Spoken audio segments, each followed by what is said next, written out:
Үй бүлөлүк зордук зомбулукка бир гана балдар эмес, аялдар, кары-картаңдар же мырзалар да кабылышы мүмкүн. Мындай кырдаалдан эч ким корголгон эмес жана кепилдик жок. Андыктан Аламүзүн районунда мына ушундай үй бүлөдөгү көрүнүштү азайтуу жана жок кылуу максатында бир катар иштер аткарылууда.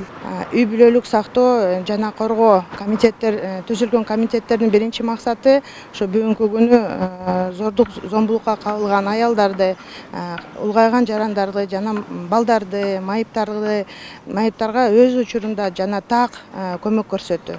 Райондун бардык айылдарында жаш өспүрүмдөр менен иштөө инспекциясынын социалдык кызматкерлер, аксакалдар кеңешинин мүчөлөрү, жергиликтүү өз алынча башкаруу органдарынын жана медициналык кызматкерлерден турган атайын комитеттер түзүлгөн. Алар өз аймагындагы ар бир үй бүлөнү дыкат иликтеп, сыртынан көзөмөл жүргүзүп турушат. Үймө кыдыруу жолу менен тапканга болот. Анткени ал үй кыдырып өзүнүн үй ээси менен сүйлөшүп, үй шарты менен, жашоо шарты менен таанышып, мына ошол баяндама жүргүзгөндө эле билинет да ал жерде. Себеби дегенде биз өзүбүз көп жылдан бери иштегенден кийин өзүбүз социалдык жумушкерлер, кызматкерлер, психолог болуп да бүтөт экенбиз да.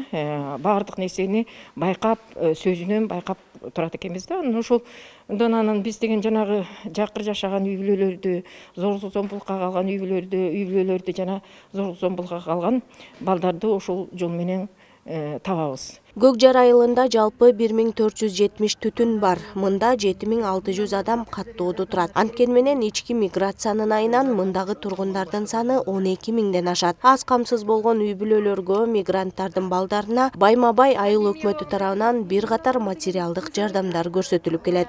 Анан биз баягы колунда жокторду кичине биз өзүбүз барып акт түзүп турабыз. Акт түзүп биз айыл өкмөтү тарабынан гуманитардык жардам, материалдык жардам берилип турат көбүнчө. Анан баягы өзүңөр деле көрдүңөр соц тармактарда могусунда көп чыкты. Ушу быйыл аты жок оору болгонуна жараштуу көп киши үйүндө отуруп калды. Анан баягы соц тармактардан көрүп аттык эркек кишинин балага, аялына кандай жасаган мамилелерин. Аны да биз эске алуу менен биз да өзүбүз дагы айыл өкмөт мен болуп, өзүм баш болуп, инилерибиз бар, ошолор болуп, биз эми айылды жакшыраак билебиз да. Өзүбүз да чыгып аттык, түшүндүрүү иштерин жүргүзүп аттык. Аталган айылда жыл өткөн сайын жаңы конуштар пайда болуп, аларда батир ижарага алып жашагандардын саны көбөйүүдө. Адистердин айтымында үй бүлөдөгү зордук зомбулук көбүнчө жетпеген жашоодон улам келип чыгат. Мунара Кадырдин кызы, Самат Асанбай уулу, СТВ.